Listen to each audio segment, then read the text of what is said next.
Let's go roll call. Me? Yeah. You're right there. Eileen Alberts, I'm here. Gladys Cooper, Here. Michael Ferguson. Here. Ann Rose Flesky Latin. Here. Richard Hawley. Here. Janelle's here. David Matrina. Here. Kathy Molinaro. I think she's on vacation. Ralph Petrofessa. Present. Robert Taversack. Here. And Phyllis Tranzillo. Here. Just one absence, Ms. Molinaro.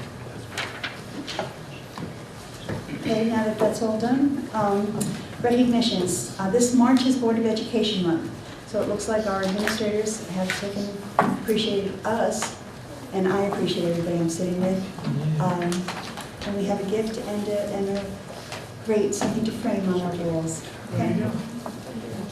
Very nice. Thank you. Thank you. Thank you. Before you just let it go, and we recognize our champs out there, I did want to thank the board. The year has been a good year. I think you working together has made a difference. I've had a number of comments from the public and from our staff appreciating your interpersonal with them and you're visiting the schools, so well deserving, and I truly thank you for your time and your effort here. So thanks again. Okay, now next we're going to acknowledge our Danbury High School girls basketball team. No, we're not going to? No, I'm sorry. I thought you were going to that. All right. Excuse me. I have an editor. I'm so sorry. Dr. Pascal, I will do what you're telling me to do. Okay. The Danbury High School cheerleaders. Coach Joan, help me with the last name, somebody. Thank you very much. And her cheerleading team will be at the are here at the meeting tonight. The team won the state LL championship this past Saturday at Hill House High School.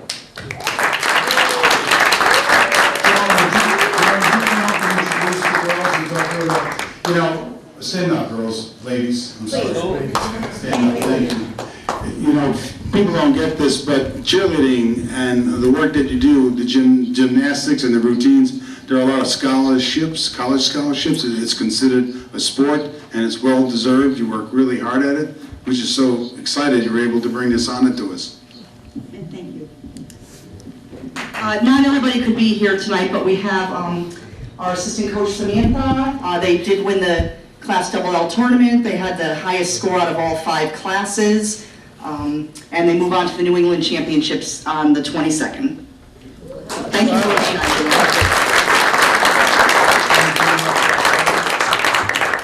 Girls, can you come up for a photo, please? You good? Smile. All right. Thank you.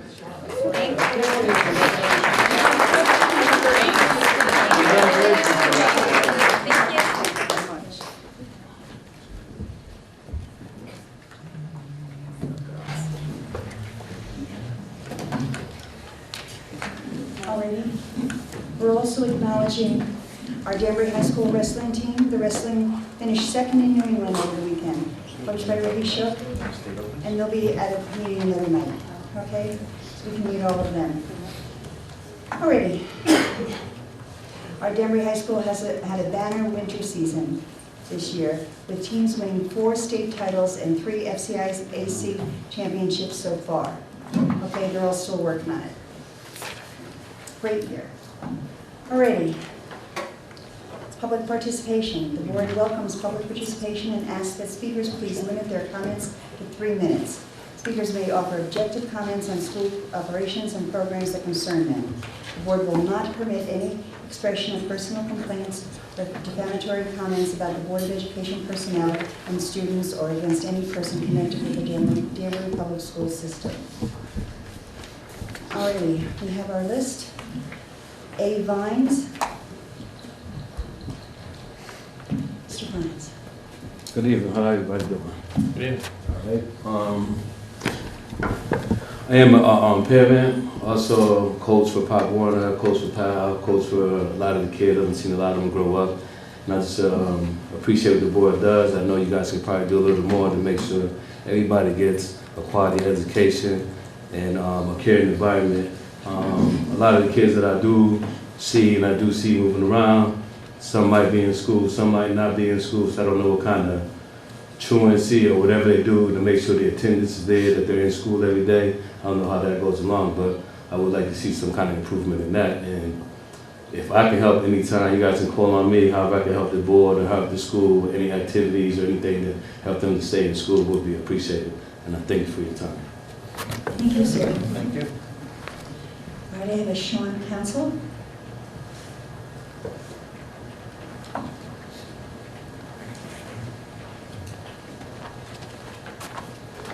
Good evening, board. My name is Sean Council. I'm a parent of 2 school-age girls that go to Moore Street School. One, Maya Council, she's in 4th grade, and Elise Council, she's in 2nd grade. And I just came tonight so that you can see a face of a parent whose kids go to an inner city school, Moore Street, and want you guys to keep us in mind when you're making your decisions. This year, Moore Street School is very overcrowded. I know you know that, and next year they're part of the plans to busing, which is great. But I wanted Mr. Est and his staff and his volunteers to receive some credit. They've done a wonderful job, and my girls love the school. So I'm not going to be a parent who moves into the King Street School District or another school district just so my kids can go to a school that gets the perks. I'm going to stay right out Moore Street and come to meetings or do whatever I have to do so that my kids aren't forgotten about. Thank you, Mr. Council. Is there anyone else in the audience that would like to speak? Anyone? All righty. Consent calendar? Would you read it for somebody? Richard? That the Board of Education approve the items on the consent calendar as recommended in Exhibits 14-54 through and including 14-57. Second. All in favor? Oh, I'm sorry, any discussion? All in favor? Aye. No. Any abstentions? That's coming. Okay. Are there any employee representatives that would like to speak? No, seeing none. Any student representatives? Yes?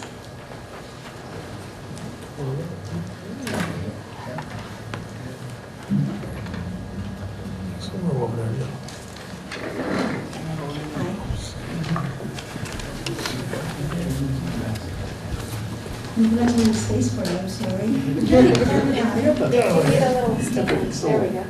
There you go. Hi, I'm Mace.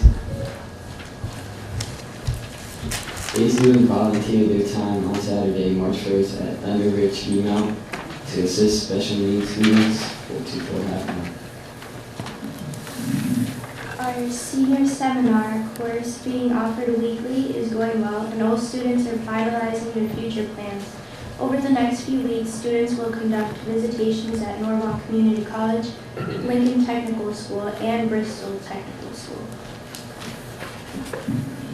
ACE is pleased to be submitting a high school redesign grant and is in the process of drafting a new vision for the school. We're excited about the future opportunities at the Alternative Center. 10 ACE students volunteered their time with WCSU education students on Read Across America Day in reading Dr. Seuss books to students at Ellsworth Avenue. We are pleased to say that the Title I funds will soon be bringing new laptops and Chromebooks into base. We are excited about the new technology and learning that we will be available because of the new equipment. That's it. Thank you very much. We'll have a place for you next time, okay? I promise.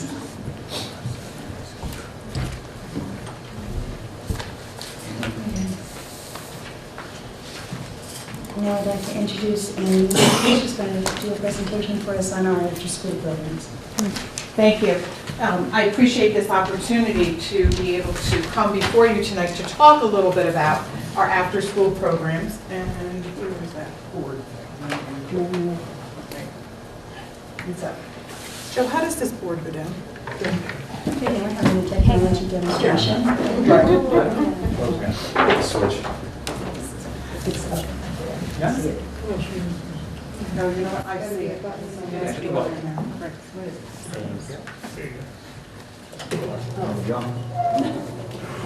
I tell you. And this against us.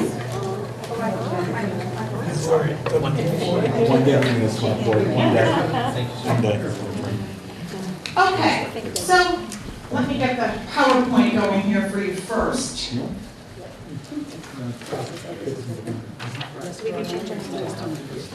Great, thank you for the lights. So our presentation tonight is going to be short and sweet. I've given you a lot of the figures and everything already in the actual PowerPoint handouts that I've given you. The Extended Learning Program has been around for over 25 years now. It has morphed into different programs as the past few years have gone by. We strive to meet the needs of working parents and as well as enriching children's school experience and educational experience. Okay. So the Extended Learning Programs has 11 before school programs, and all of our programs are in schools in the afternoon. Okay? It's 5 days a week. We also service families on half days and professional days. During our vacation weeks and that long week in April, we have a program that we bring the children into Rogers Park to have them in one area. We're a flexible program to meet the needs of the working parents, as I said previously. In the summer, we have several different options. We do first a wraparound around our summer school through our Century 21st Learning programs, and I'll talk about that in just a minute. But for our summer program, what we have right now for this summer is the Sensational Learning Program, which will be at Rogers Park. Our STEM Inter-District Grant, that is a grant between Danbury and Fairfield and Bethel. Camp Invention was something that Dr. Sal wanted to bring into the community, and so we'll be offering that for 2 weeks. The flyers for that will come out and April 1st for both the STEM and Camp Intervention. New Pond Farm, I'm proud to say that Danbury Public Schools is the agency that is working with New Pond Farm, and they have given us 8 slots for a sleepover camp for 10 days. So we're going to be doing a recruitment and probably a lottery to send 8 students there for that farm experience. New Pond Farm is in Reading. It was started by Carmen Matthews, so it's a very near and dear to my heart because I used to ride on that property years ago and knew Carmen Matthews. So we're really excited to be able to be part of that opportunity for our students. Enrollment, I apologize you can't see that right now. We have 1,703. That does not include those parents that enroll their children today. And in our parenting programs, we have 350 parents engaged in a program longer than 5 weeks. Great, that's much better. Thank you. You're probably saying, well, you know, this is supposed to be on our before and after school program. But we look at the child holistically. And in doing so, we can't separate out the child from the parent. And so in order to service families, we have parenting programs that go along with all of our before and after school programs. There is a fee charged. It's $8 for the morning, and it's $12 for the afternoon. However, we do receive money from the State Department of Social Services, and right now we have 51 children on scholarships. We also work very closely with DCF in servicing children that are in DCF care that need before and after school care. The Department of Social Services has a Care for Kids scholarship program, and we have 65 families on that right now taking advantage of that. We really encourage our families that are struggling to pay child care to apply for both of those. They first apply for Care for Kids, and then if they don't meet the qualifications, which are pretty rigorous, I guess I could say, then we go ahead and move them into the scholarship that comes from DSS. It all comes from the same fund, but it's just a way of screening out and using the funds to the best way that it can be utilized. Special activities in our different programs. Every afternoon there is homework help, tutoring, one-on-one with some children trying to help them. So we really look at what are the special interests in every site. And you know what? I'm realizing that, wait a minute, we have missed, oh, there we go. Okay. Special activities, and then we'll go to the next section, I'm sorry. It's based on the students' and families' interest. So what we offer at one school may be a little bit different than what we offer at another school. We poll the children at the beginning part of the year. What are you interested in? Is it, building with Legos? Is it working with wood? What are the things that you're interested in? Right now we have a big focus on working with children with the reading. Embedded in that afternoon, every single day, except for Friday, is 20 minutes of reading with the children, because we feel that that's really, really important, that they read, as well as the homework assistance is major for these children, because sometimes there's families at home that cannot help them do their homework. The support, we extend it around students' knowledge base, and so there are some field trips that help develop that foundational knowledge that some of our children don't have. We also work very closely with our site facilitators that are on site, with the teachers and the principal. So if a school is taking a larger project on, ELP may be part of that. We also work to blend the curriculum. So if the teacher is saying, the 6 children that are going to ELP in the afternoon from my class are really struggling with these concepts, then we'll reinforce those concepts with them. This year, I'm excited to say that our programs will be doing service learning in every one of the schools, and we're going to work on the outside of the schools in a gardening project with our community partners. Even if it's just one big perennial flower bowl in front or a garden, that's going to be our outreach to helping the schools. So this is a little bit about what happens in our morning programs. We open at 7 o'clock. The children come in, usually by that point they're all done with homework, but we do give children the opportunity if they need to finish some homework. They have games, arts and crafts, building and Legos. The Wii is a big thing in our programs, and dance and movement that goes along with that Wii. And you'll see a picture here of children actually in the afternoon program that were really proud of the Jenga tower that they had built. Afternoon, as I talked a little bit about, we do have that homework help every single day, and we also make sure that there's a fitness part in that. We use what's called the CATCH curriculum. So children just don't go outside and run around the playground. It's organized games outside with equipment that we provide, or inside games. But they're learning skills, socialization, how to get along with one another, and different things like that. Lots of games that kids are really into, board games, especially with our younger children. They really like that, and it reinforces those early math and literacy skills. Arts and crafts, building, theater, and you'll see that at the very end, karate, fencing. Kids in the kitchen, we're definitely careful. All food recipes that we use go through the nurse in the school, and then comes to me, and we make sure that all of our children are checked for allergies before we do any cooking with them. And then some basic kitchen chemistry field trips, tennis, things like that. So here's a group here at Great Plain that had just finished a whole unit on Hawaii and celebrating some really fun things that they did out there.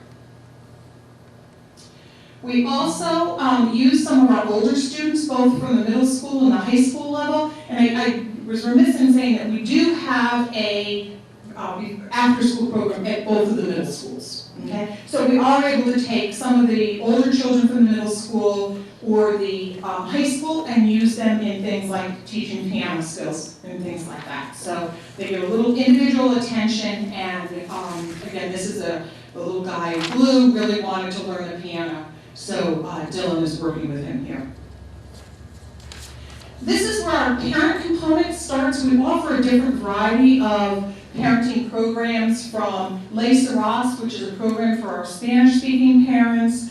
We coordinate a lot with Danbury Children's First to offer programs. This particular one is done in the reception center down at Osborne Street, or in the Family Learning Center. And you'll see it's parents and children together, and this was a Raising Readers program. And this particular day, Mr. Cherry came in, who's, I believe, a retired teacher here from the school system, and he did a whole thing with the families. And this went on for 5 weeks. That program runs continuously, School and Success. We, of course, encourage our parents to go to PLTI, which is the Parent Training Leadership Institute.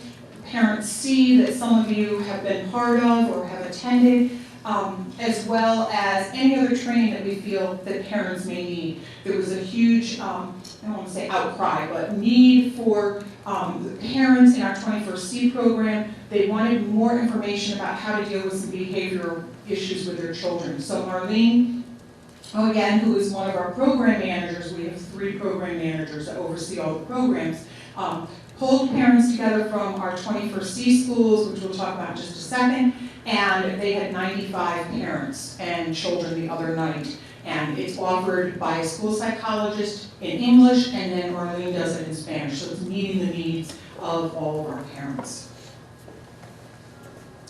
21st Century Learning is a federal program. However, it's administrated through our state funds here.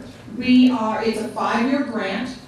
We're on our third, fourth, and fifth school in year 3, 4, and 5, the beginning part of the year, so it's actually 2, 1, and 1. We have the programs right now at Ellsworth, South, and Park, and this allows us to offer a very reduced rate for the students to come to the program. Parents still are responsible for a full morning fee, but at these schools it's $400 a year for the after school. It's based on a percentage of our free and reduced lunch. All the sites have to be above 40%. We offer that reduced tuition, and the big finding is that parents cannot help their children when they get home with homework. So their homework is done, all that foundational knowledge that they don't come to school with, we try to fill in those gaps in their knowledge so that they're better prepared for schools. And our numbers are up right now for that, which is really good. We're hoping the state will come out with another RFP, and we're going to put in for another 3 schools. Okay. The children must attend this program 5 days a year, and this year we are running it year-round. So keeping the children in school. Marlene, again, who runs this program, does a really good job. She goes out, she checks what the airfare is to send the children back home for the summer, and we make the summer program $5 less. And so parents are able to keep their children here in Danbury, in school, in our programs, learning, instead of going back home and then land up with what we call the summer slide. We provide that wraparound, and it extends the school year. There's that huge parent component. We work very closely with the Y Scram program. Children can run a mile. I think that's what it's called. What is it? Say again. Children can run and move. Run and move. Okay. We think of it as a mile because they're so proud of their little pedometers that they can do a mile. That's wonderful. And so it also incorporates a lot of our different community partners too. The grant requires that 40% goes to our community partners. So who supports ELP in Danbury? This is some of these community partners that we talk about. The YMCA, we work very closely with them. The Connecticut State Department of Ed Priority School Grant. UConn, and we've just received a $262,000 grant through UConn, and they will be working with us to provide this Connecticut Fitness and Nutrition Plus in Motion at Moore Street School. They are working with ACE. We'll be recruiting, actually they've been out there already to recruit students. There's 3 different levels, adults, and then you have these like CITs, and we'll work with an extra 60 children at that school, as well as build gardens around there. The Girl Scouts, Western Connecticut State University, Danbury Youth Services, Sports and Wellness has stepped to the plate very nicely, and so we bus our children back and forth to over there. We have the Maritime Center coming in. Because of busing costs, sometimes at the time, we find it's much easier to use some of these outreach programs to bring them into the program to service the children. And lastly, I'd like to thank our Human Resource Department for our hiring of employees quickly, because we do have a lot of people. That's the only way I can say it. And of course, our custodians and our sites and facilities, because they really help us in the afternoon with the programs, and we're considered the tough job they have to do. So this is one of our reading programs that happened at, this is Rogers Park Middle School with a group last summer, but it's one of our community people that volunteered their time to come in. And lastly, this is our theater arts. And I didn't grab speakers, I apologize for that. I'll be glad to send this to you, but it just shows this is our theater arts program at Rogers Park. It's a mix of students down there led under Linda Rodonzo, and they were doing the Yellow Brick Road to reading, and they all had to come up for a reason why they should be able to get books and what the value of books was to them. So we're really excited about the programs. Any questions? Yes. Yeah. Hi, thank you, Ann. You're welcome. I do have a few questions, Yeah. only because I have children in the district and who have used the ELP program, and so thank you. I can't even imagine what it takes to be able to orchestrate and run a program like that, which is in all schools. The one thing that I hear from parents, and I have experienced myself, is, and I know you shared earlier that a lot of programs offer other things based on children's needs or what their survey was, but it seems as if there are a lot of discrepancies between what is actually provided or offered in addition to, depending on where you go to school or at what after-school site. And you know, I've experienced it, firsthand, and I've wondered that. And I know I have, you know, my son's friends who are in all other schools as well.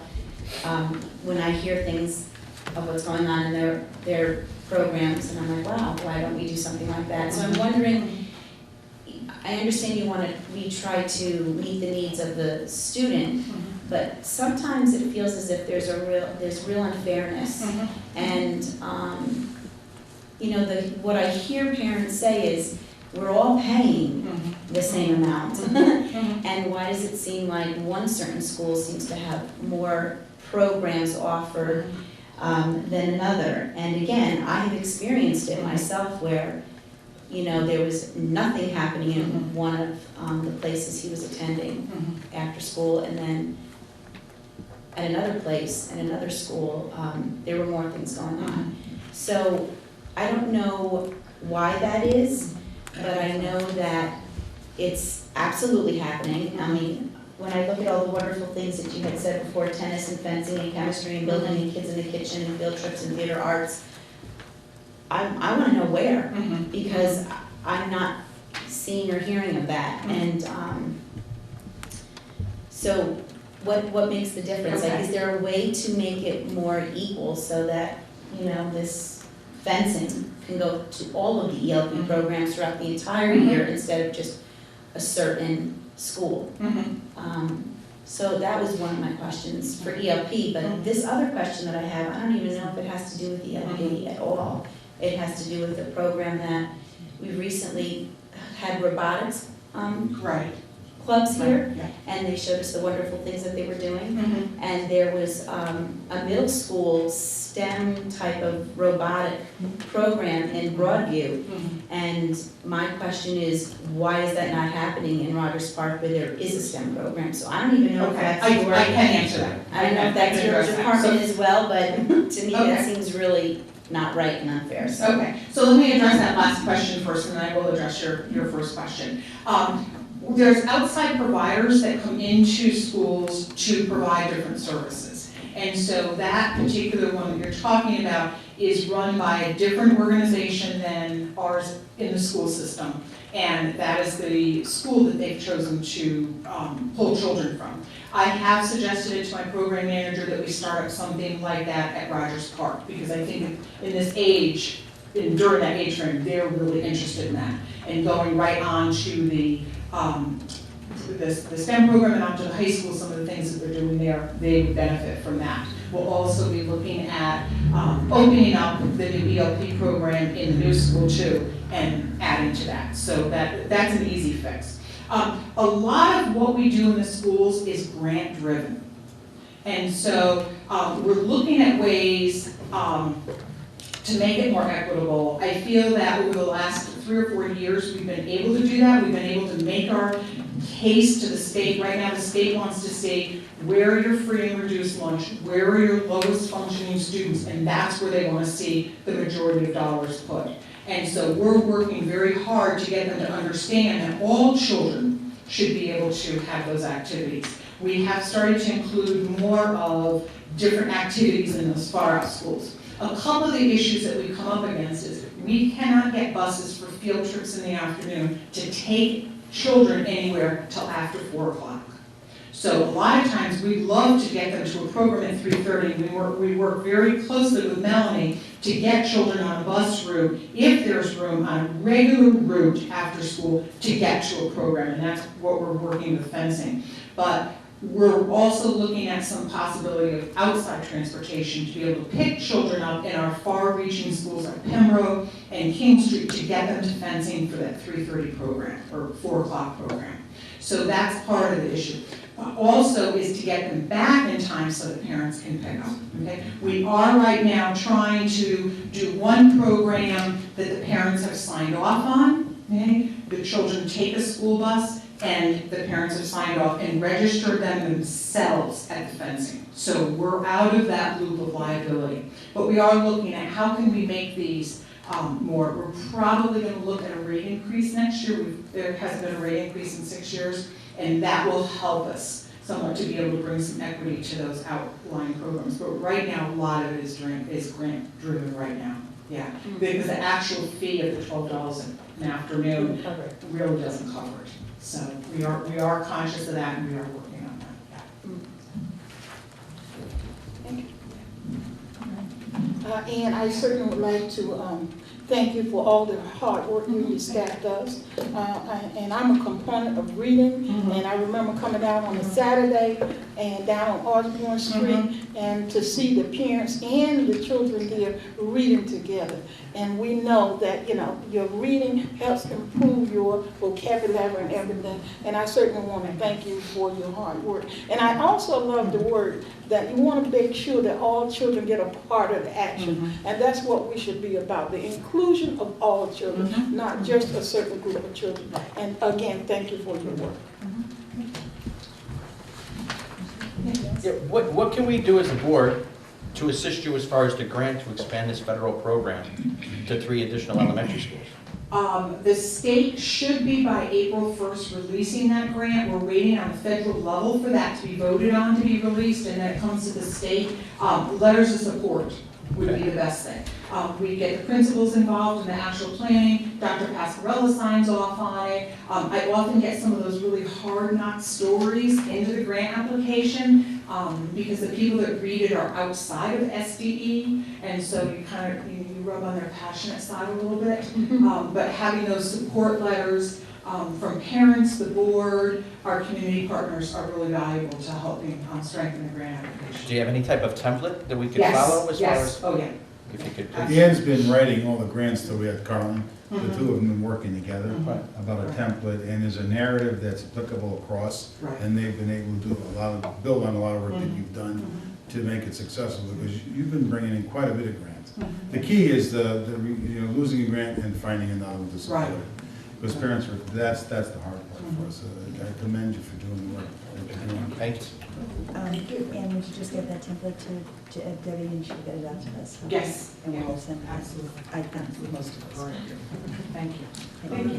I'm sorry, one over here. I thank you for sharing about the chemistry and all those other things being grant driven. I'm not so sure parents know that. And I think, I guess if more parents had known that, maybe they wouldn't feel that there's such unfairness across the ELP programs. But I just wanted to make sure I heard you correctly about the middle school program. That was the robotics. You said it's an outside organization. And they specifically chose Broadview to work in, or? I don't know how that came about. I can follow up on it and get back to you on how that came about. When we talk about kitchen chemistry, it's probably Mentos and soda.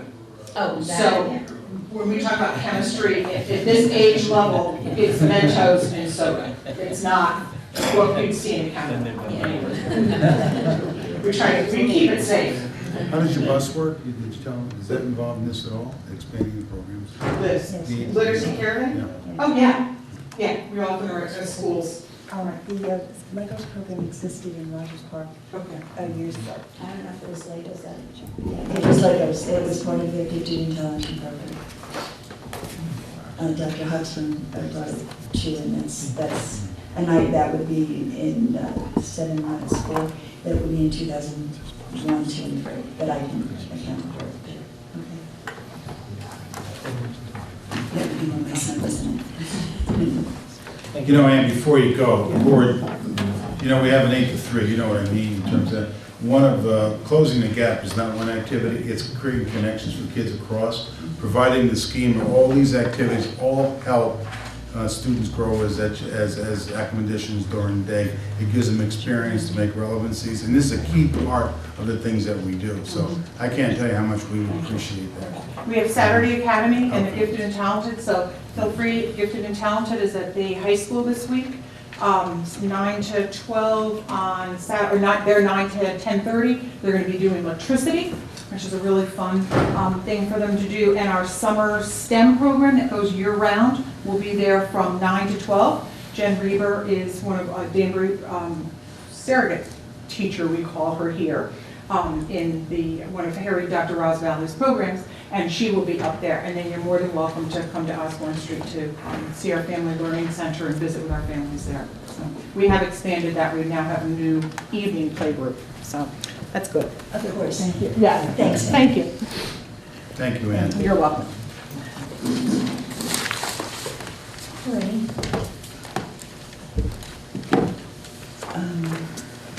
Action items.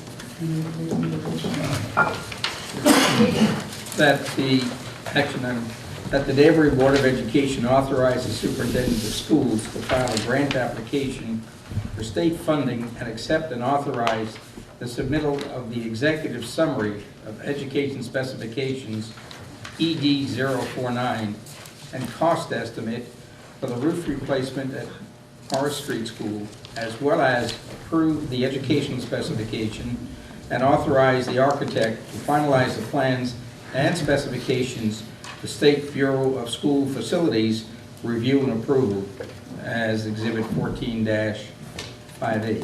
Ms. Jerry, would you like to pick on that?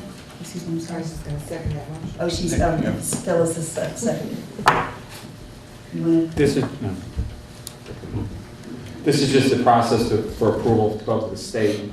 Once the board approves, Rick Palonzo had a meeting on March 25th at 9 o'clock to basically begin the process to get state reimbursement for the roof at Morris Street. The board has to approve tonight, and then we'll move over to the city for their sign-offs, and we're well underway. Good. When will the roof be installed? Right now, the projected, really, the day the students leave is the day they're going to start. The roof is going out to bid, I believe, next week or so. Thank you. Any questions or discussion? We just, the people that were at the sites and facilities went over this very previously, so go ahead. Rich. Yeah, not being there, but just quickly, on one of your exhibits, or your details on page 8 of 9, you indicate roof replacement workshop. So the 590 plus the 63,000, is that the amount of money? And it says 100%. Is that the estimated cost for this? And we're looking for the state to give us 100% back? The state will give you back at your construction rate 64% on Morris. So of the approximately 650,000, you would get 64% of that Correct. number? Okay. Is this automatic? I mean, you just file the paperwork or you hope? Typically do, and it's unless there's something, if a roof is under 20 years old, you have to prove why. In this case, this is over 30, so that's not an issue there. If the building's had major renovations done recently, it'll question to reduce it, but generally it's a pretty straightforward process. Yeah, there been no additions there, I know, right? No. The only thing is that we're going to have to move into summer programs. Correct. Because youngsters cannot be in the building during any roof work. So we're working with Mr. Santacero that happens, right? Are these cost out, of course, the city costs? City costs, this is all city bond financing. So the reimbursement goes back to the city? Yeah, but I mean, it's, the board has no, So why does the superintendent get involved? That's a state statute. yes. Certain things the superintendent will authorize, Oh, I see. and the city cannot. For example, the Head Start project, even though it's really was all run by the city, Sal still signed off on the, in a sense, the construction of the building. Gotcha. So if the roof leaks, they come back to me. Exactly. Yeah, right. Bring the hammer and saw. Mayor's off the hook, right? We're glad about that. Thank you. Alrighty. Any other conversation or questions? All in favor? Anybody opposed or abstaining? Okay, so good. Okay, quick, I'm next, right? Yep, you're next. Quickly, we have budget workshops that we're going to schedule, but I thought we would schedule it, what was the tentative date we were thinking about? We were talking after, about maybe middle April, about the 10th or 11th, I think we were talking. Right, I think after the mayor Right. gave his presentation, and then whatever timetable I think she was gonna work out with the church. Yeah. That's This would, available there. Linda Pasco, right? Right, so And- she and Joe are gonna work out the I details. believe April 8th will be Mark's budget presentation. City Council's the first Tuesday? Yes. So actually, April 1st is the first Tuesday. Did she finalize with you the definite date? No, Just we the haven't. church? No, Okay, I'll, so I'll we should reach, do I'll that. reach out there tomorrow. Okay, then I think one of the things we should do is, once the date is finalized, to somehow, again, we keep talking about this communication, is to make it well known to the community, through whatever vehicles we can do it, that this presentation will take place. All right? I see. Is this one of the things that we could stream live? I know we were talking about it. And there's actually a way that people can't attend the workshop, can view it in real time on, right, that's what he's Yeah, doing. he's nodding No, yes. Yeah, no, I would invite him if you'd want, sure, that night. Well, yeah, we were talking about somewhere where it's interactive, if there was any questions. They have a system of asking questions real time to answer them for people. I don't want to bother because it's recorded, that's why I'm looking this way, not this way.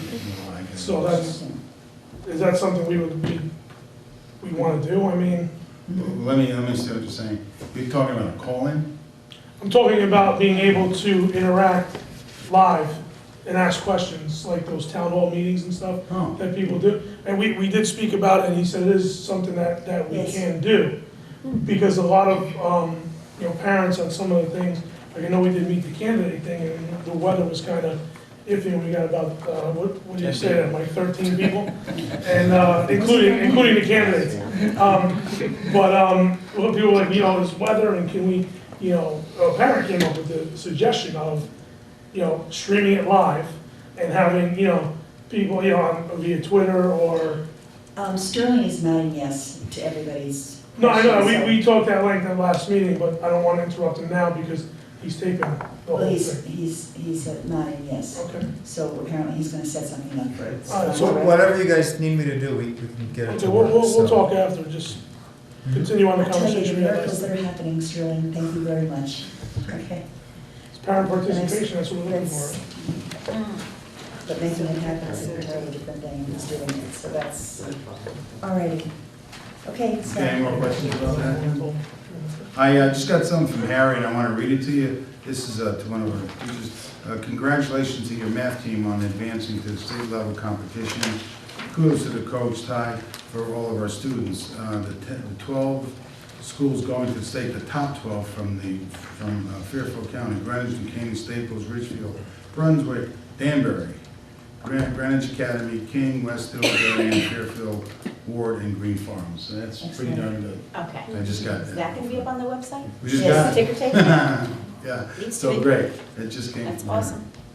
Well, it is awesome. Big time community. Uniform chart of accounts. Why don't you? The, as I noted in the packet, the state of Connecticut is working towards a uniform chart of accounts for all boards of education. So in reality, there will be a way to review data across boards as far as related to teacher pay, salary, budgeting, and how we go through our normal chart of accounts. Right now, as noted in the packet, the State is looking at a pilot program for a few school districts to go on to, in a sense, figure out the reporting mechanism for how we're going to classify different things. We're still underneath, there's a federal handbook that all the boards are operating underneath today.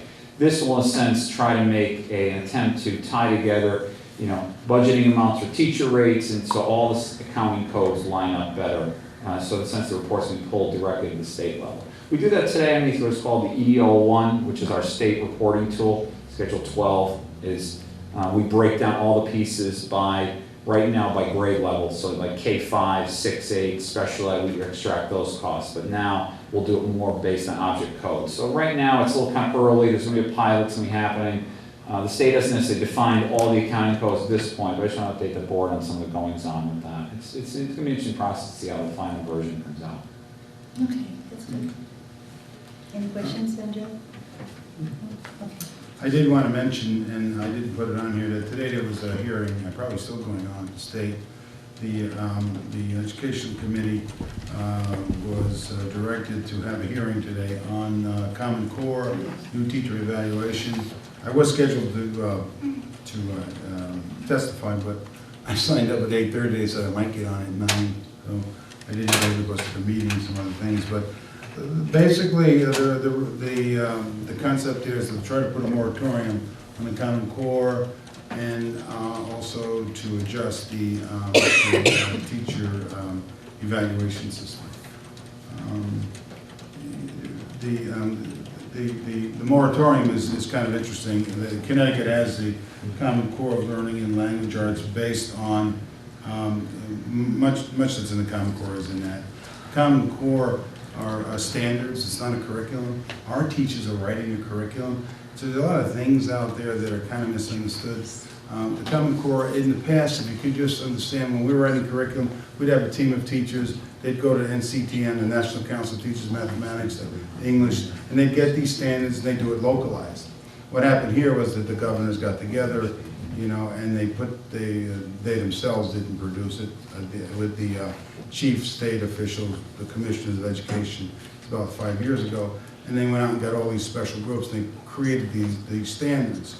And the difference is every 47 states adopted. Before it was state by state, and in our case, we always had to follow curriculum in Connecticut, but it was different in New York, it was different than, but if New York adopted one, we did, so that's the Common Core, that's why it's there that way.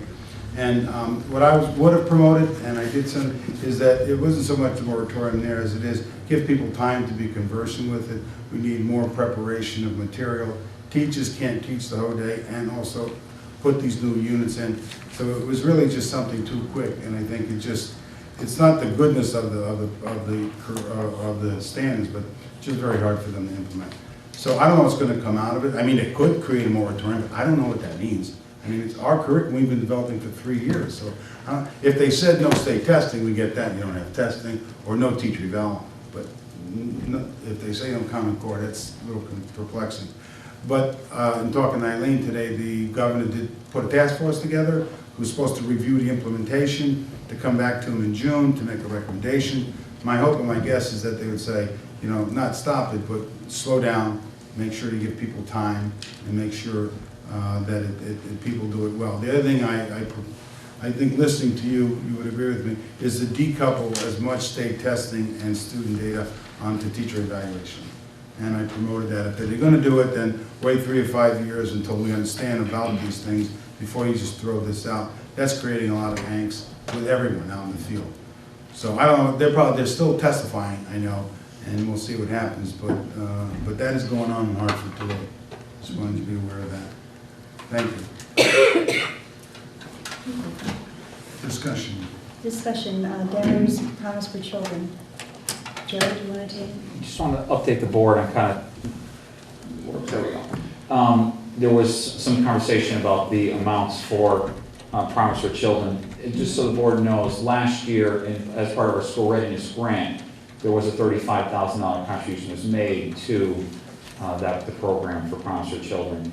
Inside that grant, as the board also knows, we've had surpluses because of expenditures that we couldn't expend against readiness. The readiness program, in a sense, is a self-capsulating area that you can't just arbitrarily charge things against. So we did run surpluses in that account, And because now we're now renting space in Sacred Heart, the program's kind of off on its own, where before it was more school-based, we have more than enough expenses to put against the program, so we've remedied that problem.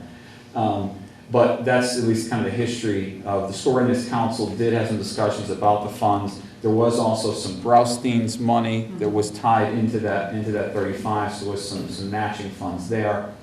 So that's kind of at least kind of an update on the whole history on where those pieces came from. So what we're saying is the Readiness Fund cannot support the same contribution. Correct. The same contribution was made right now, the Readiness Fund cannot support. And do you have anywhere else to look for it?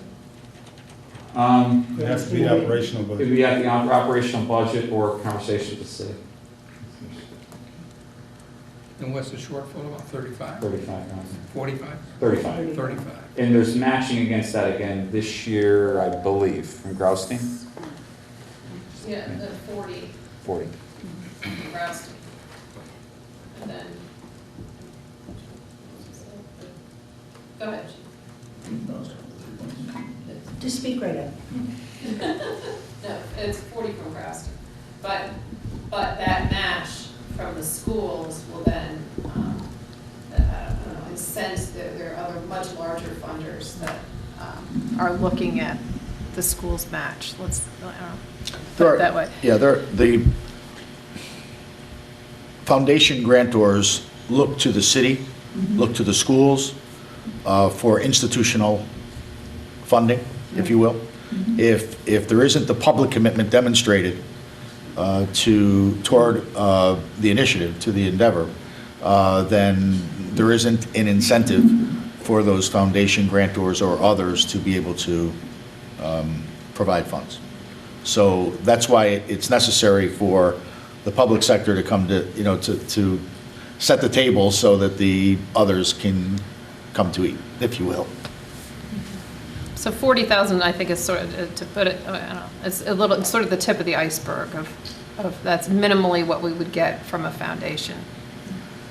But we'll be applying for at least 100,000 from another foundation that will be looking at the fact that that match is made. Let me put it that way.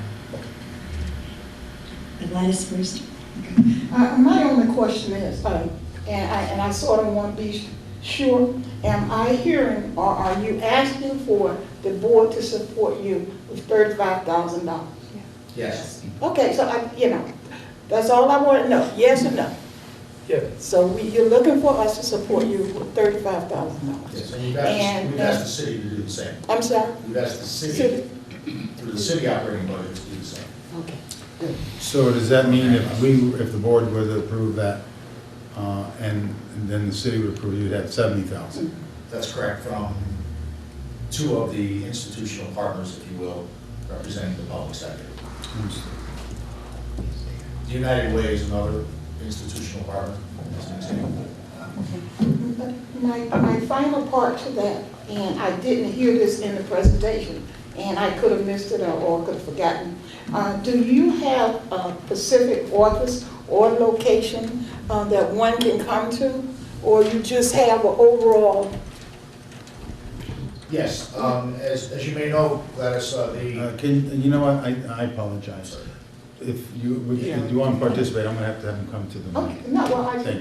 That's okay, it was my fault. No, I got comfortable. Gene doesn't mind. Gene, if you don't It's not mind. like it's the first time you've spoken publicly. I never done. No, I know, but I forgot, I apologize. No, it's okay. I'm sorry, thank you.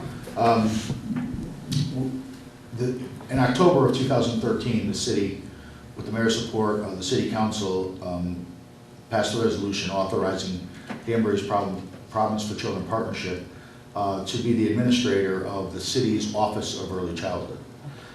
So we have a location at 77 West Street within a building that's owned by Family and Children's Aid, which is one of our partners. And so we are currently located there. And as we move forward into the 2014-2015 fiscal year, our intent is to grow our space and to present a parent center, if you will, an information center where directories of information would be available, computerized and the like, to parents to be able to obtain information of the variety of services that exist within the community to benefit their children, preschool age children in particular. Thank you. Okay, Richard, go ahead, you're next. Two questions. I had one, Gladys, I asked and was answered. Would we take a vote tonight to do that? Is that what you're looking to do? No. I don't think, no, that's actually your budget, you, that will show you next. Okay. No, I see you, Richard, I have, Gene came last time to talk about it, and it's on for discussion. it's under For the discussion. board, and not for any action, and then, if that becomes the board's wishes, the budget's gonna be the budget. You're just gonna have to, figure out how to reallocate that money to do it if you chose to do it. Right, It's and- not in there at this point, Mhm. if that's the question. and that's what discussed it. Annie Rose. Okay, just for clarification, last year, Danbury Promise for Children was funded through what? The school readiness program. School Readiness Program, It's a grant. which is a grant, State grant. a state grant. And that grant has gone away for this year, or we're not receiving that grant again? No, they're very explicit about the expenditures in that grant, and we had a balance, and we were able to allocate. But since we moved into the new site, the balance has been used up. Yes. So we're using our money up at a different rate than before. So there isn't that kind of capital left to support the program. We would go through our budget. We don't have the money in the budget.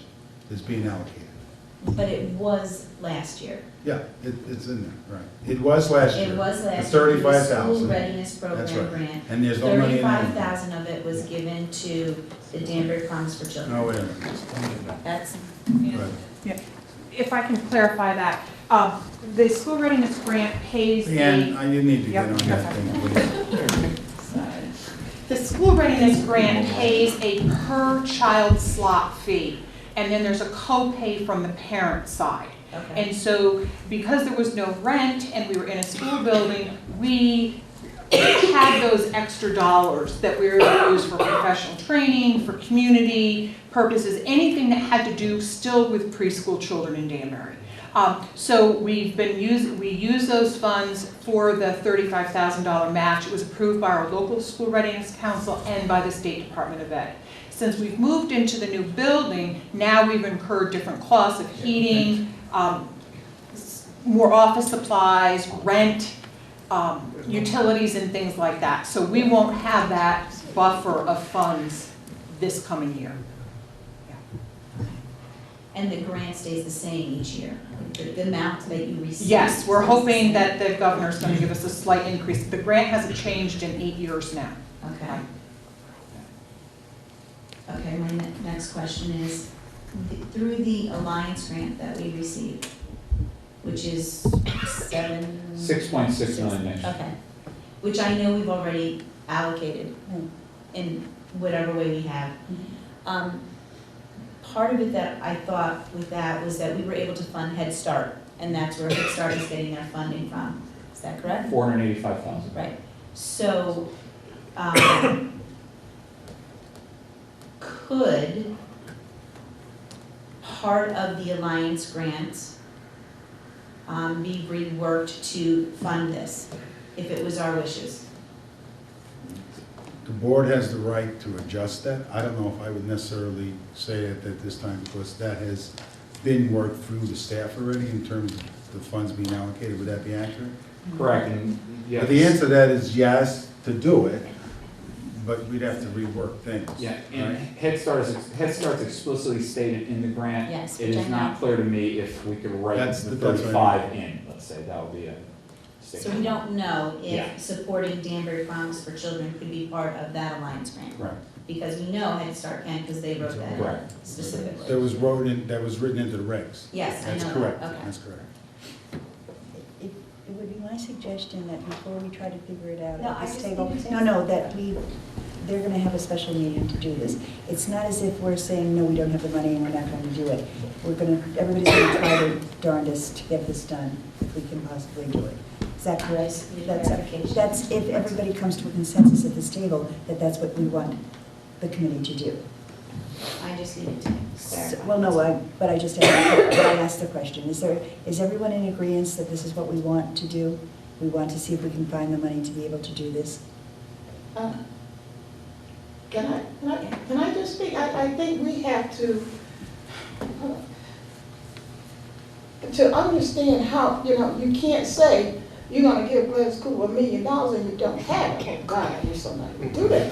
But I'm just saying, we have to know the ins and outs of it, the outcome, if we have to go in another route. And I don't think no one on this board is saying, no, don't do it. But I think we have to ask the question as to how we're gonna go about doing this. And if we know already now that you don't have it, then what other alternatives do we have? Thank you. No, I guess the question, I agree with Gladys, is if we do say yes, can we, is I guess my question. You got a $122 million budget. I mean, the answer to that is yes. But now, if someone comes back to us and says, you know what, that 122 now is 119. Yeah. We went through this a few years ago. It's not the goodness of the program, so don't misunderstand what I'm saying. You're gonna be sitting here, as we did a few years ago, athletics, remember that? I'm not saying it's gonna be that draconian, but I mean, you got a budget, and then it's a matter of if it's what we want, and we know how much we have, and the mayor's gone through it, then you look at it and figure out how we reallocate. I mean, we'd have to look at the budget and say, this is an area that we may be able to allocate some money. Right, that's my question. My question I mean, that's what we would have the budget already. Right, right now it's a tentative budget. Okay, Yeah, that's it's a what I'm tentative asking. budget. The question about the Alliance of Goodman, we don't know if they, even if we made the argument why they would close the gap, they may not approve it, we don't know. But we know the operational funds is yours to determine. We don't have to rely on anything else. Yeah, but I do agree. In the scope, I think we should wait until we get the mayor's response as to what he's going to give us, because we don't know what the shortfall, if any, would be, and how much trimming we'd have to do. So at that point, if we would have a final number, and then to that number, we would incorporate, this factor into it. But in the scope of the $100 million, plus, it seems 35 seems small, but if the mayor cuts us back $2 million, then 35 is not, it's not a small number. I don't think, I don't think, we've been working down the right, I don't expect anything like that, but to answer your question, if you want to see what you have, then you can decide. Yeah, I think that's best, just to see what we have. That's all. Just a question, do you need more information about the program that's helpful? I mean, we did would that be all good? Okay. I know, I just want to make sure everybody, if somebody wasn't here that night needs anything. Oh, you were not here. But I pretty much, I know Karen will have that, so. Well, I just have, this is for information from what Ann said. From what I gather, the $35,000 in the past was sort of in-kind services that the board provided, and then when you expanded, or from what you said, it sounded like it was a cash amount. What happens with, and Caroline certainly jump in on this, Graustein Foundation funds a certain amount, and there's different levels of a community. And so we in past years have been able to go for community number 1, which if we come up with a $35,000 match, then they match it by $40,000. Other communities may not be able to come up with a match that size, so they match it smaller. If I can just, for Madam Chairman and Dr. Sal, if I can just kind of talk a little bit for 2 seconds about the big picture on this. We were able to, with the $35,000 last year, bring in about $285,000. When I say we, I'm talking about the partnership, and the school district is a partner on that partnership. We then allocated it out for a home visiting program for children under the age of 5, and support staff, Jean, Caroline, to be able to build the infrastructure on the promise. The Grossman now has come back to us and said, okay, now give us another proposal. What's your next thing in your community plan that you have that you need funded? And so the district will be putting in quite a large proposal to them to expand even more of our summer learning this summer and for next summer too. So I don't want to put any pressure on anybody, but it is kind of the building blocks underneath as we build this partnership in Danbury to get those younger children engaged. And I know that is controversial, but for these children, they're our children, and they're going to be coming to school here. And we know, my research shows it as well as national research out there, that when children receive the services early on, then they do much better in school. It is definitely one way to close the achievement gap. It also helps bring families along quicker, and so we work with them in getting them into our adult ed program. I mean, I'm probably not telling you anything new on it, but it's just really, really important. My love has always been early childhood, and the more we can do for those families, and I can share those sad stories with you that we have here in Danbury, but the more we can do, that when the children get to kindergarten, they're going to do better for us. We also identify a fair amount of children that we refer to our Birth to 3 state program, and those children receive services for a couple of years. Some of them transfer or are transitioned into our own preschool special ed program, but the earlier we're able to get children into intervention, the dollars spent in special ed are much fewer when children get to K and up. So I'll get off my soapbox now, but that's, the early childhood piece is really important. In addition to that, of that foundation, okay, sorry. Thank you. You don't have to get up. In addition to that foundation, the Grossman Family Foundation, which is a very large foundation that is willing to put money into Fairfield County, which is unusual. We were also able to work with the Viking Global Foundation, which is a hedge fund, to bring almost $100,000 in preschool teacher training to Danbury, so that the teachers that are working with the young children are better trained to prepare them for school. So the match that you give us in $35,000, it's hard to explain. It makes us an option 1 community in the state of Connecticut for early childhood. And that means if we had not been an option 1 community, those 2 big foundations, Grossman and the Viking Family Foundation, would not have come to us. They would have felt we were not prepared as a community for that kind of investment. So it was, I think we've brought in close to $500,000. If you look at federal funding, McVie funding for programs like Child First, it's closer to $1 million. So for this kind of small $35,000 investment, you're saying to these big funders, Danbury Public Schools are committed to early childhood education. Yeah, please understand that we're not just looking for public sector support. Part of my responsibility is to inform, educate the business community and to solicit funding support from them. That's what some of the foundations want to see. They want to see total community buy-in, where our intent and our goal is to ensure that every child has an opportunity for a preschool experience prior to entering their formal school years at kindergarten and beyond. And as stated before, I think the Early Childhood Development Center at Harvard University, for every $1 that's invested in early childhood development, you save 9 or inure a benefit to the community, $9 for every $1 invested. So, this is it's a wise investment. It's one that we're starting to find the business community, once they understand the partnership and what its mission and goal is, being supportive of. So, and we're working with the Danbury Education Foundation, by the way, so that dollars that are designated toward the quote-unquote scholarship program, whereby parents would have the opportunity to access dollars that they could not otherwise afford a quality preschool opportunity for their children, will have access to those dollars to be able to do so.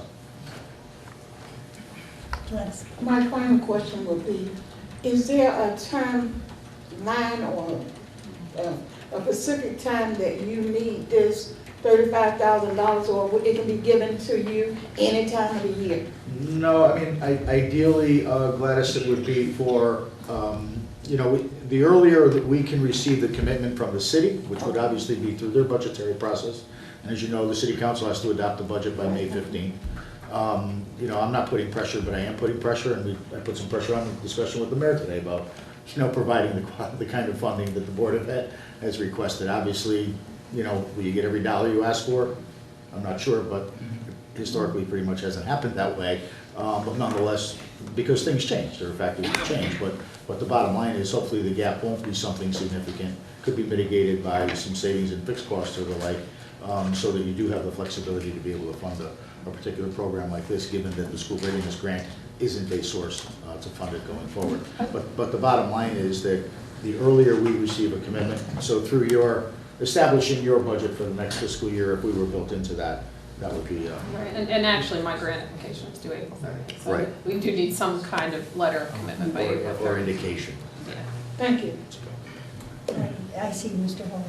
Joe, to Ann Rose's point, could you at least ask the state in regard to the Alliance funding as to whether or not this would fall under Head Start? We can look into it. Thank you. Sure. Does anyone else have any questions of these people over here?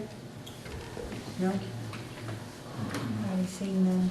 Thank you very much for your time and Thank you. consideration. Thank you. Get back to you. Thank you. Process, progress. Yes, I think part of your investment, we wanted to go over some of the things that you approved and what's going on in the schools. Yeah, we're preparing for the next board meeting a technology presentation related to some of the things that have been happening over the last couple of years related to technology. We've been getting some really wonderful feedback about the middle school lease. As the board knows, we did a $750,000 capital lease in those buildings. And a lot of the feedback getting from the building principals about increased learning, increased education, teachers fighting to get the laptop cards and checking things out. So really a lot of positive highs there, and it's good things are happening with trying to get ready for SBAC testing and those sorts of things. Also, our high school lease we're planning for now, which is in the budget for next year. We're trying to commit forward to those things. So at the next meeting, we'll do a presentation? Yeah, we will. We'll do a full presentation. We thought tonight would be too long to do it? Yeah. Because we want to go through, we got some great photos and things that I'm sure you'd enjoy seeing. Okay. Oh, yeah, Marty. Last, please. Education fiscal. It's sort of a comment and a question since we're under discussion. And I just want to get a feel as to, we had two parents tonight to share some concerns. And one of those concerns, if I'm not stating, if I heard the young parent state about kids hanging around and kids being absent from school. So, and I guess my question to you, Dr. Sayre, takes care of the, have you heard any feedback about absentee? And I think one of the young men that was here spoke about the overcrowding at Marsh Street. And we also know what's happening with Marsh Street. And we also they need to know as parents, I don't know if you knew that, about the redistricting had taken place. So I guess my question to you would be, how do we respond back to parents when they come to us with these sort of concerns to make sure that their questions have been answered? Well, I already informed you to send Chip, the AD, the information, because I know of our attendance rate at the high school. If we're talking about the athletes getting into the, or all kids get into the mood that it's important to attend, particularly those that are athletes, we have a focus down before they get there is a good thing, so I asked them to contact you. We'll do that. Now, the other thing I thought was more of a general, I would talk with Mr. Santasera. I know that the roof is going on, the redistricting, and I know he's communicated, help me if I'm wrong, with parents about what we're doing. We have a timeline of information that's going out to those parents that will have to be considered on moving. And that's going out beginning of next week, actually. Yes. Okay. So we'll be contacting parents that are going to have to make some decisions. Okay. So we are doing that. So we try to do that. Thank you. And thank you for coming. And the information on We've completed our 12-13 fiscal audit of base board's general fund, all of our financial records. McGladrey is the city's accounting firm, and I'm pleased to report we have no audit findings this year on the Board of Ed side. So we're all well. Congratulations, good Well, we don't stop though. You've got to keep a lot of areas we're looking into reviewing, but it's been going well. For the board's information, one area that we were very careful about this year, it's our first year with our HSA and our self-insurance. So So Joe's met with the city to verify the accounts so that, you read the paper about districts, not just in this area, but throughout, that are looking at costs that were unanticipated to make sure that they have that, there's a name for that account. No, the reserve fund, self-insurance Yeah, reserve. self-insurance, that there'd be enough to sustain, so you've met the other day. We've confirmed with the city the $516,000 is in the fund as of right now. The city's confirmed those numbers with us. So that was all on prior year budgets. That's our current. So that's important to know, to keep an eye on that as we go through. Thank you. Thanks, Joe. So, Joe, did we have a surplus from last year, and if so, what happened to it? We did. We closed the year with a $104,000 surplus, and the city actually transferred that into our technology reserve fund. That was the surplus fund. Is that indefinite? Is that something that we can play with? Do we have access to that to possibly Yes. move it around? In relation to technology, yes. Right, technology only. We do, yeah, $104,000 of unencumbered funds. You may remember that we started at 1% account. 1%. But we told them, made a category, if we get money, can we put it in technology? Right. And they said yes. Okay. And that's Right now, we're holding that because I want to see what happens with the new middle school as far as how everything plays out there. When that comes online, that's going to be a big expense there. So the 104 may play into some of that. I don't know right now. So, yeah, it's there. Good job. Thanks. Okay, the 2020 task force, it's my report. I have nothing to report because nothing has been done, but I've just asked Sal tonight to speak to the mayor to get a date for when we're going to meet already. As to who represents us on that task force, it's decided by the mayor. It's been and has been Kathy Molinaro and myself since it was instituted about 2 years ago. And nothing has met. I don't think we've met in over a year. So let's find out. We want to find out what's going on. Right, the youngster from ACE mentioned that redesign Yes. grant that we're working on. The ACE may be eligible for a redesign grant, which can be used towards some brick and mortar.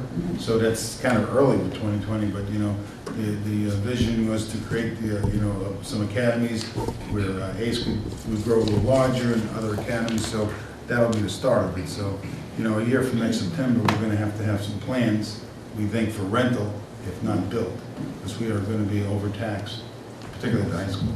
So we need to start early. So I'll work with the mayor tomorrow, see if we can get a date. Alrighty. Now on board reports, operations and sites met tonight. There was a great report. I don't have a copy of it. I actually have a copy. I'll hand it out. You do have it? Okay. And Joe, pass that out. And I'm not going to go over it piece by piece. Everybody's able to read it themselves. And if you have any questions, ask. Alrighty. And great things are happening across. Everybody's getting on. Well, real quickly in regard to that, Joe, are we on course as far as the 14 expansions, 14, 15 expansions? We in great shape? Yes, so you have one. As of right now, the city's moving ahead with the expansions. There have been some issues with weather at a couple of the schools, but as of right now, the commitments are everything will be open for September. Okay. Sounds like today at the meeting, did they readjust their schedule to Saturdays? Yeah, West Side Academy, they are moving ahead with some second shift work to basically keep that project on task. They have had some snags up there, but yeah, the city's committed to a summertime turnover. I believe what I was told is the snags were the weather, that nobody really wanted to stand on roofs in the Yeah, Park Avenue's had some issues with the roof because they had to go 40 degrees for so many days, and that's, as you know, has been very hard to come by. Okay. All right. Yeah, the city's been on, but the weather has caused it. Yeah. No, And the solar piece for people that were asking was answered tonight, and that'll be part of the report that comes. We're having another meeting on, what is it? The date? On the 25th. And they'll get back to us on the cost of all of that and what's available and what's not. Community relations, Richard, do you have anything? Yes. Sal is going to do a presentation, partnering with the Community Relations Committee on March 29th. You're calling it the Family University? Family University for the subject of the conversation is Common Core Standards. Unfortunately, I won't be able to make it because of the surgery, but I would like, obviously, the board to attend, but I would like somebody from the Community Relations Committee to make a commitment to be there. So if somebody, I mean, Kathy's out, and that principally leaves David or Mrs. Cooper and Ralph, if somebody wants to make a commitment that they would be there that day, just let me know, let Sal know in the next couple of days. Yeah, I was planning on going. All right, so we have some representation. The other thing is I'm looking to come up with a conversation with A&B, Augusto, to have the possibility of community relations doing something with the BIL program and the center there, to see how we can get the parents to be a little bit more forthcoming to the community, how we can reach out to them and essentially have them trust us a little bit more. But that's something that I'll let you know what progress we're getting. One of the problems I've encountered is that when you go to certain functions, you meet the parents, a lot of the new parents that moved in, they're very willing and very helpful to partake in that segment, whether it be that school or the environment of the building that Hannah's in. That's because they're very comfortable. But if you ask them to branch out a little bit further because of whatever their fear is, they're reluctant to be more involved. The same thing is to get more involved with the PTOs, is to get them in there. They're afraid. So what I'm trying to do is to at least bridge that gap so that the educational process that we can bring to them is to at least give them the education and say, look, these are essentially your rights, your responsibilities, and to have them partner a little bit more with us. It's more of a community outreach. It's to meet a large part of the population we have that is sort of fearful of coming forward. And then relative to the Finance Committee meeting, where that and the Community Relations, we're going to do, as I said, somewhere about April, the presentation to the community on the budget. And then we'll set up a meeting for after we get the mayor's figures, we'll have to set up another meeting to review the results of that and the effect it has on our budget. And then taking this into account on the thing we just talked about with the 35,000. So that's pretty much it for those two committees. Mrs. Cooper? Dr. Sam, on the 29th, what time and where will you be having the presentation? Ooh, it's going, help me out. It's, I'm just going to be there. we're starting at 8:30 in the morning. I have more brochures here. 8 to 3. It's 8 to 2 at Rogers Park. Oh, 8 to 3 I have. I'm always looking for people to help clean up from that 2 to 3. Oh, I see how it goes. That's why it's on my calendar.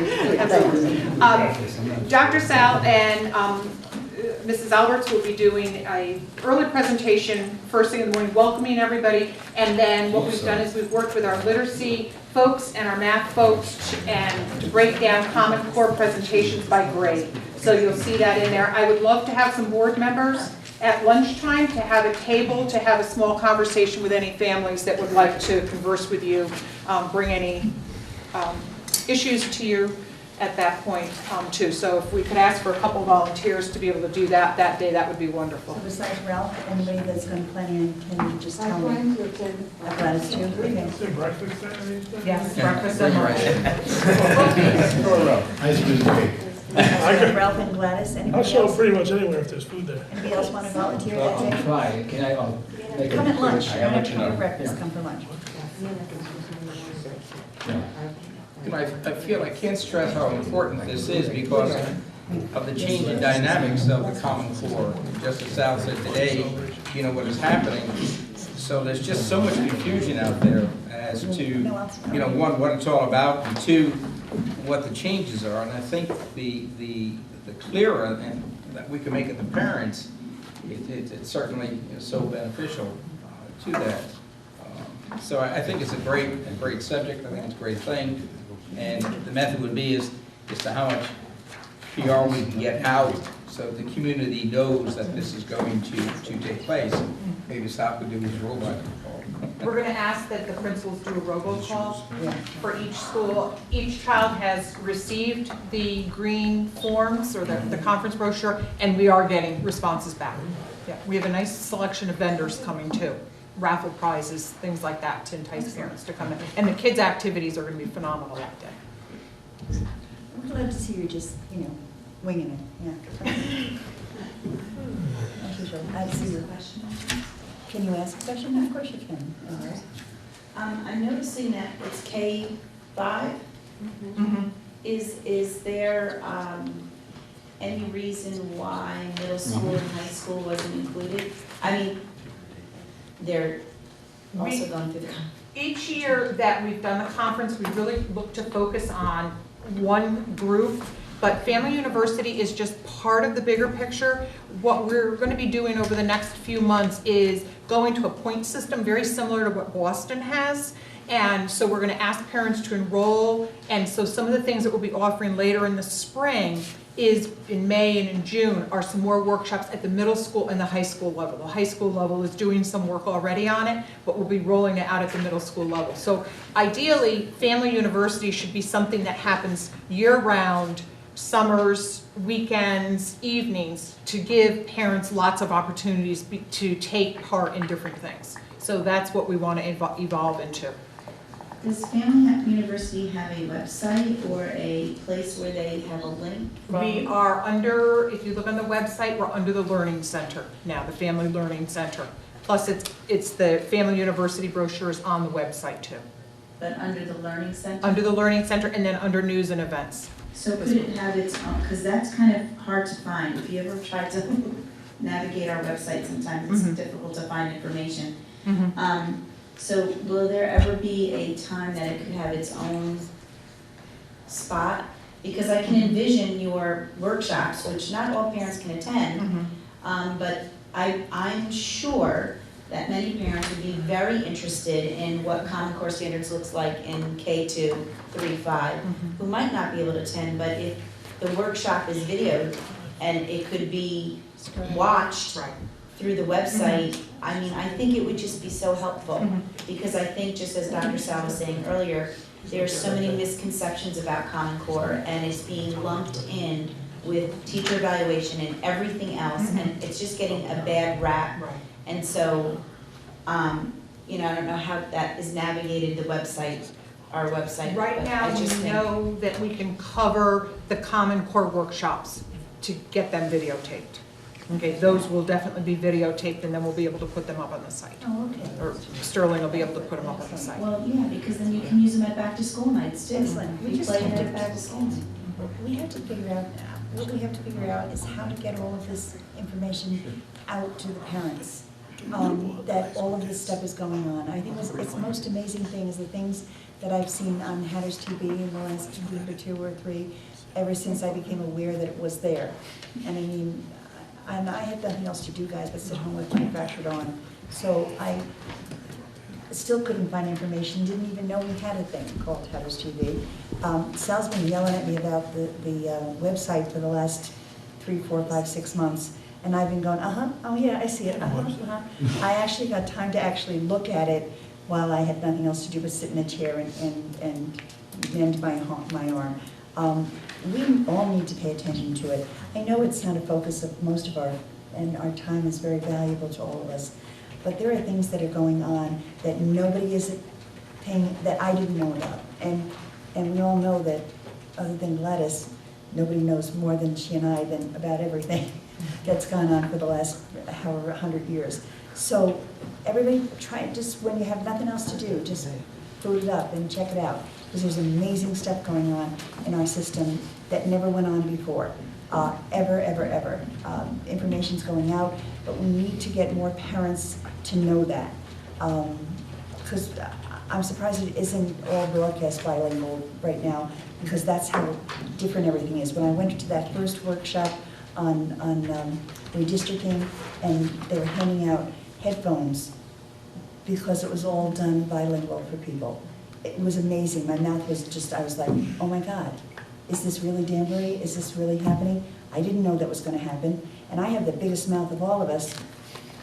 And I didn't know what was happening, and I thank you. And one of the gentlemen that's responsible for that, aside from the work that Ann Reed does continually, I mean, it's amazing, is the man sitting with the camera back there, not saying a word. And to him, I owe the greatest gratitude, amount of gratitude, sir. Thank you very, very much for all you're doing to help us do all of this. If you could just figure out how we could tell the parents about it and get it done. Because sending papers home in backpacks don't work, so we have to figure out another way of doing it. You know, we did that research on the connectivity, and when we were sure that it's going to get home, just announcements to parents, I mean, you don't want to kill them, but you could send some bulletins out there. Right now, we don't have that system very easy. The most effective one we have is Dr. Sal, there's no school tomorrow thing. The robocall. Yeah, that's it. That's all we have. That works to every family, which is great, you know. So. Well, that's what we need to do. It needs to get to every family where they have to answer the phone, because they'll listen if they answer the phone. They won't read the paper. Yes, I'm sorry, Richard. I just wanted to pick up what you said, which I feel is very important. In that this year seems to be very invigorating, very positive year, and in looking at the span of years that have been on the board, we've come a tremendous way. We're hearing a lot of the accomplishments because we're a little bit smarter in terms of getting the information out and having it brought to us and saying, gee, we didn't know that we did this well and this and that. So that being said, I think a lot of that has to do with the trials and tribulations that Dr. Sal has led the district with his cabinet, and also with the great work that the teachers have done, the staff and everybody in the district. And you know, personally, I owe him just a tremendous gratitude for a tremendous amount of hard work. We got a long way to go, but you know, I think we're a unique district. It's a good, we're pulling together more people in the community. We're trying to get the businesses involved. And I think we'll, you know, be one of the more shining communities. And I think a lot of that has to do with, you know, a lot of the work that Dr. Sal has. And he's been beaten up a lot, but also I think he doesn't get enough compliments. So personally, I want to say thank you there, Dr. Sal. Okay. It's my pleasure. Okay, no more pats on the back for Dr. Sal. Okay, he's getting a swell today, and I have to sit next to him. Okay. Next on the agenda is, I believe, does anybody have any board members that have reports from their schools? Yeah, mine was canceled. You do, Bob. Go. Yeah. I managed to get to the Magnet School. Excellent. On the trustee, so that's the school I picked to represent, and I'm not a computer person, okay? So I have to find things out by phone or in person, okay, the old-fashioned way. And what I found out and was very impressed about was the aspect I didn't know as much about was the interest in programs they have on environment and green. Okay, that goes from composting, goes to a garden, goes to stocking fish. They had a greenhouse that I guess they got destroyed in the wind. I had to ask Joe Martino to get back to them on how if they can take donations. We have this new tax number and so forth, which I said I would pass on to you, Joe. I just passed it on to you. I had to do this so I don't forget. Okay, I'm getting to that stage. Okay, but, and I know other schools do this and all, but there's nothing, you know, like I say, there's nothing like being there. And I had a feeling of being welcome. I'm going to be honest with you. I've been on the board, this is my 9th year. And a few times I went to schools and I really didn't feel welcome. I mean, I was there in a sense that they usually would introduce you. I'm not going to force myself on anybody, to be honest. I'm not that kind of a person. And I felt very welcome, and the principal would be happy to have any of us go, especially if you want to see this environmental stuff when the spring comes, which finally comes. Okay, thank you. Coming, I promise. Otherwise, I'm just killing myself and won't notice. Okay, anybody else? Ralph? Yeah, just have the Great Plain PTO was just last night, and it was the roof was one of the topics, along with some allergy stuff. So it was great to be a board member last night. But, and a parent in the school, so most of them are all my friends, and, you know, they push a little harder than your average person, so I just gave him Joe's number. And, and that was it, and then the only thing I see on here, the citywide PTO thing was, I'll report on that because Kathy wasn't there.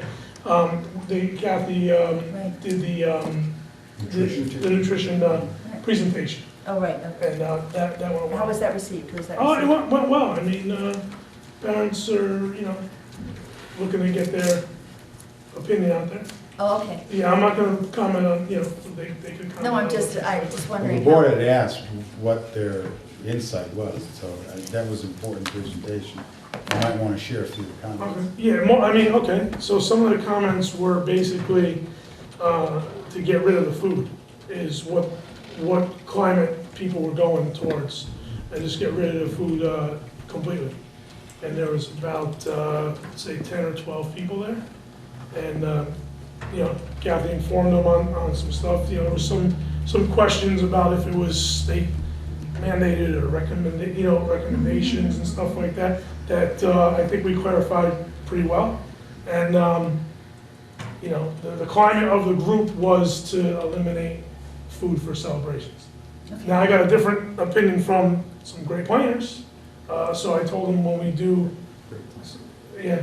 some workshop, what we're going to do to put it out to the parents so they could come out and share their. I think when they actually see the numbers, because it changed my mind. I was very much against it, getting rid of the food, because it's part of the tradition, and I don't have to. We just had another incident this week. Well, no, I'm just saying we had another incident this week, and we were forced to send something out, another reminder to folks. It is overreaching, and as I say to you, you are responsible as the policymakers. You have a fiduciary right to do that, and you need to be mindful of what's going on, of things, and I'm very, very concerned. Good intentions and things are being distributed, bypassing our staff, ignoring rules, and you don't want to confront parents. That is not what. How do you bypass? I can't accept that. How can you bypass the staff? That was my question. Sorry, Gladys. If you want to ask it again, how can you how can you bypass the staff? I don't get it. You can't walk in without being on camera. I don't accept that as an answer. I don't. Because I've experienced it. The fact is, it happened. I'm just telling you the fact is. I mean, we walk in the building, hello, this is who I am. I don't say, open up your purse, let me take a look at the bag. We don't do that. Yeah, but if you go I'm just, to a I don't know, classroom, all I can say is, 25 Ralph, all I can say to you is that people they just go by the staff. There's, you know, I don't like, that's why we sent something out saying, hey, be mindful, you better check, you better keep your eyes open. That's why we sent it out right away. Because I said the same thing, how's that happen? But it did happen. Right. That's all. Yeah, no, but it's. Yeah, it's perplexing. It is, I agree with you. But anyway, we did have it happen, and it did go out. And I'm not shocked, but the parents that were there that night, they said, you know, they listened to me, and I didn't expect that reaction. Yeah, I agree. I didn't expect that. I mean, it was to eliminate food at a celebration. Yeah, and, you know, snack came up, and then, you know. But I think. Responsibility is so great now. I don't know how you. You know. I did mention the idea of the snack. They were much more palatable with that. Right. I kind of thought, you know, the idea that if we had a snack time and everybody brought some, and it's Al's birthday, we just share it at the same time. They were sort of open to that, I thought. Right. That idea that you all. Yeah, and what it is I mean, is you find that although that's a small group of people, you find in individual PTOs, which, you know, the opinion is much different. So I do, you know, having been on citywide PTO, obviously, you know, certain schools are represented properly, and certain schools, the communication never gets back to the main PTO. So that's why I think if, you know, the board is going to make a decision on it, that, you know, it gets out there, like we had our redistricting workshop, like we're having, you know, a workshop to get out there and you know, have the opinion of the parents be heard then. We had a discussion with the principals as well. They went the same way. You were there that day in terms of the food. And they said the same thing. You know, I gave an idea about the treats. They were real favorable about that, but they would welcome saying, no food. it's just too much for us to monitor. And that's they're, you know, and it's really a K-5, it's not so much middle and high school. They're the ones that really get confronted with it. So, And Shelter Rock, thank you News Times as far as the acknowledgement for their 100 Days of Caring. To your point, Richard, community fairs, you should bring Miss Horn in. I mean, she gets 100% parent participation on parent-teacher conferences. 100% participation, and she has for the past 4 years. How? It's beyond me, but boy, if you can bring her in and just kind of harness her, you know, what she does and how she does it, it could go a long way. I've been, one year I was a rep to her school and I was impressed. And the other school too is Morris Street, who has an excellent, there are many schools that have a good participation in the. It's mandatory, basically, at Shelter Rock. That's the way she phrases it. It's not optional, it's pretty much mandatory. And I was impressed. Phyllis, you have had a similar report. The principal made the difference in PTO participation. Oh, yeah, but Hastings PTO had, you know, they had previously a lot of trouble getting parents out, and there were 30 people there. I was impressed. I mean, there weren't 30 people at PTO meetings I attended when my kids were little. Right. So. Park Avenue last night, I got a call, it was canceled, so. All right, anybody else have anything to say? Otherwise, Just a quick comment. I think it's very important. Mr. Tabasak and myself, we went up to Read Across America at King Street. And I think it's very important that when we go into the schools, whether the people at the front desk know you or not, to make sure that you take your badges. Because if something happens, you're doing them an injustice if you go walking in just because the person at the door knows you. So do the right thing and wear your badges. And they were so pleased last week when Mr. Tabasak and I went up there. You know, you mean you got your badges on? Yeah, we're supposed to come up here, so we have our badges on. That's the right thing to do. Right. It is. I have one more, negotiations. Oh, yeah. Nurses, we're still working. We're gonna go to mediation and hopefully come to closure on April 3rd. Okay. So hopefully by the next meeting, we'll have something to report in executive session about that contract. Because you've been so quiet, I didn't even know you were I just there. been sitting quietly. That's a good thing. Richard, go Just ahead. last, Sal, you passed this on, which is good. What did they ever decide? Never Let found me show out as you to what what they they. were. This is in this month's journal. This is great. This goes Did around the everybody see entire this? nation. This is the DECA. These are the kids that raised 100,000. Actually, we met with them today. And we went there. And the kid, here's what they're looking at. They're looking at signage at the high school. They're working now designing kind of, when you go up to, it's New Fairfield, right? Yeah. That sign they have out, they want to design something like that. So they're working with the city because you may have to have a variance to do it because of the requirement, it's a residential area. So they're looking at that. And then they also are purchasing, which I'm really happy about 10 outside tables that we can expand outside the cafeteria. So the kids can go out and eat and when the weather's decent, you know, because we sit 800 kids in there. Yeah. And so they're getting that. And then they're spending $10,000 by grant on education. So they have a number of activities on how to remind students about safe driving. So they have those initiatives. And then they have some other incentives they're doing. So when they get through it, they're going to have, and I'll bring it to you, because the kids themselves want to, what are you doing with the money? Right. That's kind of the question. So they'll have lists, I'll make sure. Maybe I can get them here to explain to you. That'd be much better. Right? Thank you. Why don't I do that and invite them sometime and they can give it all 9 yards. Okay, anybody else? Anybody else? Yes, it is. I think you haven't spoken, you haven't spoken, you haven't spoken. Okay, good. I didn't have a PTO yet. Oh, no, that's fine. We're not having an executive session. You're not what? We're not having an executive session. No, thank God, Ms. West. Oh, that's the first one. Can I make a motion to adjourn? Thank you, that's what I was looking for. Thank you.